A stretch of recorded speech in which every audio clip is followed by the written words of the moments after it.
O que que é o atendimento educacional especializado, o AE?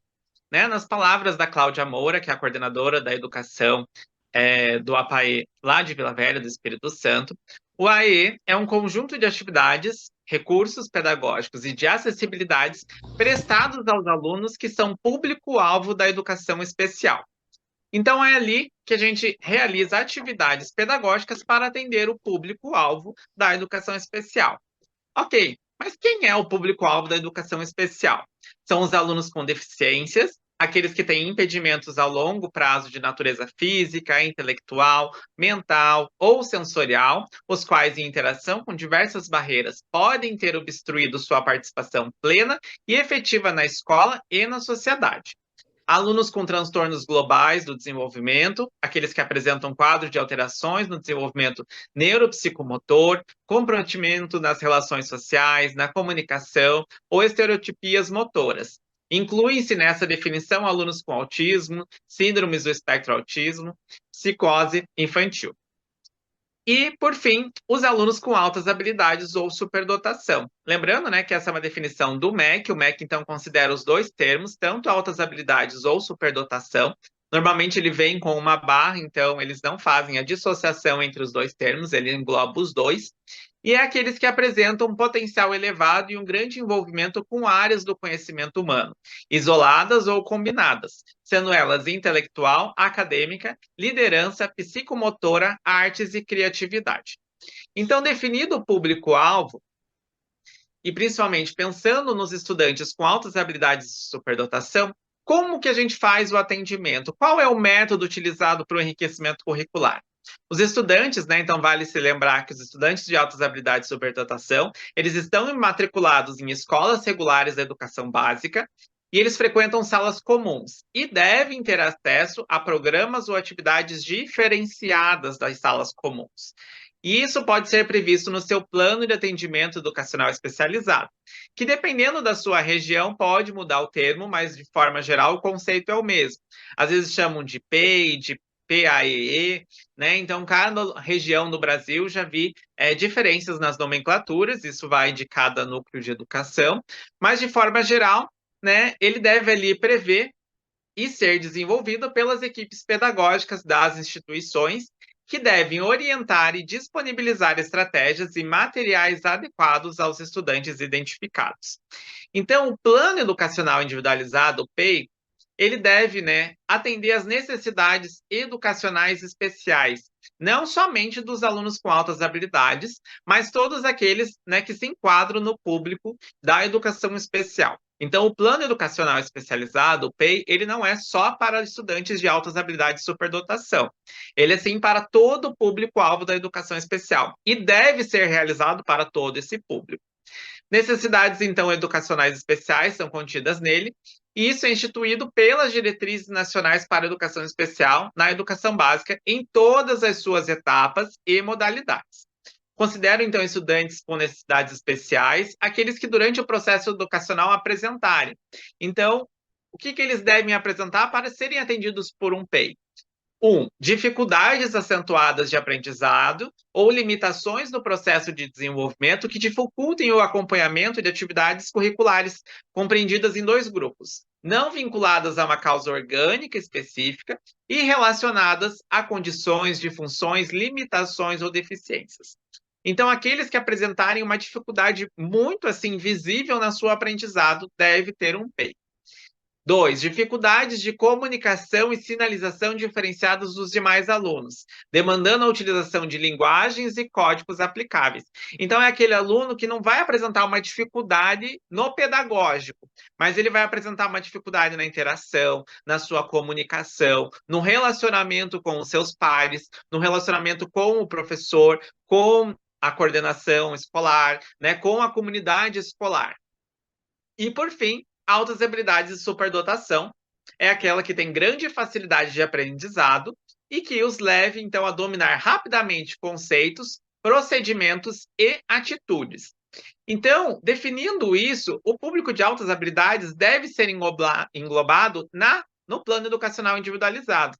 mas ele não tem uma necessidade no sentido da... Quando a gente pensa, né, na necessidade, né, trazendo um pouquinho de representações sociais, quando a gente pensa na palavra necessidade, a gente sempre acha que é um déficit ou algo que eu preciso. Então, muita gente pensa, né, ou alguns professores pensam, que altas habilidades eu não preciso fazer nada para isso, uma vez que ele já tem um bom desenvolvimento. E é o que muitos pais acreditam também. Por que eu vou buscar um atendimento se meu filho já tem altas notas? Né? Ele só olha o estudante pelo reflexo quantitativo no seu boletim.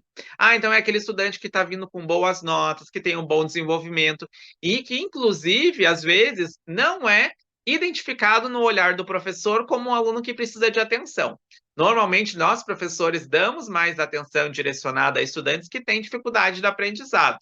Mas deve-se ter uma atenção a esses estudantes, porque depois, né, não basta só ele ter boas notas, ele começa a apresentar os comportamentos associados à condição de altas habilidades de superdotação, né? Que daí vem a questão de questionar, aí vem aquele estudante que começa a ser desmotivado pelo aprendizado, inclusive as notas começam até terem reflexo nessa desmotivação, e é aquele estudante, às vezes, que se recusa a fazer lição, se recusa a fazer atividades, ou ele faz com erros propositais para ser aceito pelo grupo, né? Já vi casos do estudante querer diminuir as suas notas para ter uma aceitação, para diminuir, às vezes, situações de bullying, né? Que daí vem, né? Na nossa época era aquela questão do nerd, né? Então, aquele estudante CDF, então começa a ter esses conceitos e são até isolados, muitas vezes, de grupos sociais, e então o estudante faz isso para ser aceito. Deixa de questionar o professor, deixa de responder, né, para ser aceito pela classe. Mas então o que deve conter no PEI? Isso então trazendo autores, né, Barbosa e Carvalho, eles colocam que além dos dados que identificam o estudante, no PEI devem ser registradas as suas necessidades educacionais especiais, suas habilidades, suas dificuldades, os objetivos e as metas esperadas e como alcançá-los. Os métodos e critérios de avaliação destinados a garantir que o estudante de direito à educação incentivado sua inclusão, autonomia, melhoria das habilidades sociais e desenvolvimento do aprendizado. Então, em vista disso, o PEI ele não vai englobar apenas, né, uma descrição das atividades. Ele engloba desde o que o aluno tem de potencial até o que ele precisa ter de demanda, de atenção. Então, por exemplo, casos de alunos que têm altas habilidades no perfil de lógico-matemático, né, no raciocínio matemático, às vezes no PEI o professor pode escrever que será considerado na sua avaliação apenas o resultado final, não necessitando o desenvolvimento do cálculo, uma vez que ele compreende que o estudante faz isso tudo de forma mental. Por que é importante isso? Para quê? Para a família estar ciente do método de avaliação, para o professor ter o respaldo legal para sua avaliação e até mesmo para criar critérios para avaliar. Eu sempre falo que o PEI é o ponto de partida do estudante, né? Então, é aquilo que o professor do ano seguinte vai conseguir ler e entender o que o outro professor já tentou e deu certo. Né? Então, esse plano também ele deve ser sempre revisitado, sempre reatualizado, ele não é feito só no começo do ano, ele deve ser, de preferência, bimestral, para que ali sejam estabelecidos metas, objetivos, ser demonstrado o que foi tentado fazer e o que foi feito de fato, o que pode ser aprimorado para atender essa necessidade.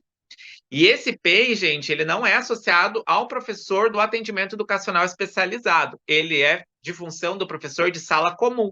O professor de atendimento educacional especializado tem um plano paralelo a esse para o desenvolvimento na sala de atendimento educacional especializado, na sala de recursos. Então, são dois documentos, porque o que o professor vai fazer em sala comum, claro, é atrelado ao professor do atendimento educacional especializado, mas são documentos totalmente diferentes e, inclusive, com objetivos diferentes. Por exemplo, na sala de atendimento educacional especializado, o professor não vai fazer uma avaliação no sentido de colocar no boletim. Ele vai ali, claro, avaliar de forma diagnóstica, de forma qualitativa, mas a função de avaliação é do professor de sala, seja ele uma regente, né, ali para a educação infantil e fundamental 1, e para o fundamental 2, isso é de função de todos os professores especialistas. Todos eles podem contribuir para o desenvolvimento do PEI.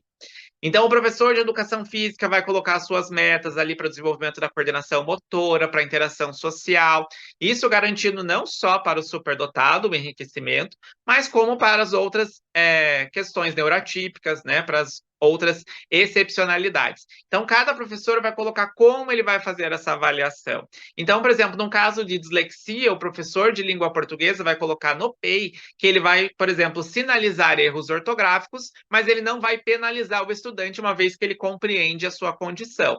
Então, esse documento ele vai respaldar o professor e também a família para dizer assim, olha, a gente está dando atenção, é isso que será feito e é dessa forma que a gente vai enfrentar. Né? Então, a família também tem que estar muito aberta a entender o sucesso escolar, mas também ao fracasso escolar. Neste PEI, eles são tentativas de melhoria para aprendizado. Nem todas elas vão dar certo, né? Mas o professor está tentando e é um processo educacional. Né? E por que, que é importante esse documento? Numa troca de ano, numa troca de regente, né, numa troca de professor, ali se sabe todas as estratégias já utilizadas. Isso é muito bom, por exemplo, em casos de TEA. Né? O estudante tem toda aquela rotina. Por um professor numa escola particular passa num concurso e tem que sair, né, uma questão de saúde, outras questões adversas, o professor sai da sua função. Ali vai dizer muito do que era feito com o trabalho daquele professor com aquele estudante. Então, é todo o ponto de partida para aquele estudante. Então, ali vai ter todas as suas estratégias do que deram certo e do que não deram, para não ter que começar toda vez do zero. Todo começo do ano, a mãe tem que ir lá na escola explicar como o filho funciona, explicar que ele não registra, explicar que ele não gosta de receber muitas atividades de uma única vez, né, que ele tem a sua desregulação por esses motivos. Então, ter um PEI estabelecido, e que inclusive é de direito do estudante, faz toda a diferença para um bom desenvolvimento dele. Então, exigir um PEI, né, ter ali a comunicação com a escola e essa escola também com a equipe multidisciplinar para o desenvolvimento desse PEI de forma colaborativa, se torna muito importante. Claro, é um documento que demora a ser feito, tem todo o seu desenvolvimento, não é assim no primeiro bimestre que o professor já vai sair estabelecendo, a gente consegue estabelecer um PEI inicial, um planejamento inicial, mas ele deve ser sempre aprimorado e revisitado, e claro, sempre ele é complementado com novas estratégias e novos objetivos. Então, ali a LBI, ela contemplar os conceitos de adaptações razoáveis que permitam que sejam realizados modificações e ajustes necessários para que a pessoa com deficiência desfrute de seus direitos em igualdade de condições com as demais pessoas. Então, o PEI, ele autoriza que o professor faça adaptações possíveis, tanto no currículo quanto nas estratégias de aprendizado, para que o aluno se sinta, então, de fato, incluída e, principalmente, tenha seu direito resguardado. Então, no campo da educação, tais modificações e ajustes ocorrem no âmbito do currículo, são denominadas adaptações curriculares, compreendidas como adaptações no currículo padrão da escola, a fim de torná-lo apropriado às peculiaridades do estudante com necessidades especiais. Ou seja, é todas as adaptações e estratégias que devem ser tomadas para aquele estudante. É aquilo que eu falo, depois de todas essas tentativas, principalmente no caso da superdotação, e ele ainda assim consegue superar esses obstáculos, todos esses desafios, aí sim pode ser considerado o caso de aceleração, né, e às vezes de progressão escolar. Que no caso do Instituto, a gente tem também, né, a parte jurídica, que pode, inclusive, contribuir nesse processo para a solicitação da aceleração escolar e das medidas necessárias para uma aceleração escolar. Claro que isso deve ser tomado em decisão coletiva, não é assim a família quer que isso aconteça, lembrando que ele deve atender todas as expectativas em todos os componentes curriculares, então não é só aquele estudante que domina matemática, ele vai conseguir acelerar, ele tem que dominar todas as áreas. Lembrando que, né, a Secretaria de Educação ela exige alguns documentos comprobatórios, sendo inclusive avaliações do ano seguinte. Então, o estudante ele tem que ter notas nessas avaliações, e com isso, assim, é feita a aceleração, tendo, claro, toda a atenção ao psicológico, ao desenvolvimento da estudante, à maturidade desse estudante. Mas, afinal, existe uma metodologia para atender altas habilidades de superdotação? Como colocado, não, né? Ela é feita de forma exclusiva, individualizada. O meu tipo de atendimento, ela tende a ser para o lúdico e a partir da gamificação, de jogos pedagógicos, de desafios cognitivos, não é tomado apenas para estudantes, né, ali até os seus 18 anos. Os desenvolvimentos cognitivos e atividades de estimulação ao raciocínio lógico, à memória, podem ser iniciados desde, né, das fases iniciais, a partir de 2 anos e meio, como a gente tem no Instituto, até o final da vida, né? Então, existem casos de pessoas idosas, né, na terceira idade ou na melhor idade, que utilizam desses atendimentos para uma melhoria na memória, para uma estimulação cognitiva, às vezes até o desenvolvimento psicomotor, a coordenação motora. E às vezes tem gente que busca essas interações só para ter interações sociais, né? Então é ali, né, às vezes é essa atividade que o estudante aos pares vai ter comunicação, ele vai conseguir falar com outro estudante com altas habilidades, ele vai se entender, ele vai se sentir desafiado, porque o que acontece? Muitas crianças, às vezes, quando vai jogar na sala comum um jogo, por exemplo, é sempre aquele estudante que ganha. Então ninguém mais quer jogar com ele, ou ele também não quer mais jogar com ninguém, porque ninguém consegue superar ele, né? Cria até um ego, às vezes até aquele sentimento de eu vou sempre ganhar, e inclusive isso deve ser sempre muito trabalhado na superdotação, a questão da frustração, mas quando ele se encontra no atendimento educacional, principalmente quando há outros superdotados, ele ali então se sente desafiado, é ali inclusive que ele passa por frustrações, ele desenvolve inclusive laços de amizade se forem estudantes da mesma escola, então ali, apesar de serem alunos de séries diferentes, eles conseguem se compreender, se entender, eles passam às vezes por angústias, eles vão às vezes para o atendimento só para falar como foi a semana, para conseguir se expressar, né? Então, às vezes, eles falam mais conosco do que com o psicólogo. Então, é sempre importante o professor estar atento a isso para alinhar com a regente, por exemplo. Então, ele consegue notar que está tendo situações de bullying na sala e passar para o professor tomar medidas, para revisitar o PEI, neste caso. Então, às vezes, né, muitas famílias falam: nossa, mas no atendimento educacional especializado de altas habilidades, ele não está aprendendo nada, você não está passando nenhum conteúdo para ele. Mas é que às vezes o conteúdo ele é muito associado aos jogos educacionais. Então, é num xadrez que ele está aprendendo matemática, raciocínio lógico, habilidades. Às vezes, só dele conseguir ter a comunicação oral, ele já está tendo um ganho muito significativo. Então, esperar do atendimento educacional especializado que ele seja um reforço escolar é um erro. Né? Um reforço escolar é uma outra estratégia. Às vezes utiliza repetição, listas de exercício, a aplicação de conteúdos específicos, aí sim é para superação de questões pedagógicas. Mas o atendimento especializado, educacional especializado, ele é sempre para buscar esse enriquecimento curricular, que é justamente, né, no modelo triádico, atividades exploratórias, de treinamento em grupo, de solução de pequenos problemas de interesse individual, que contempla, então, o modelo triádico de enriquecimento de Renzulli e a teoria dos 3 anéis, né, que é a capacidade acima da média, a criatividade e o envolvimento da tarefa. Então, no atendimento, consegue explorar as múltiplas inteligências de Gartner, que são 9.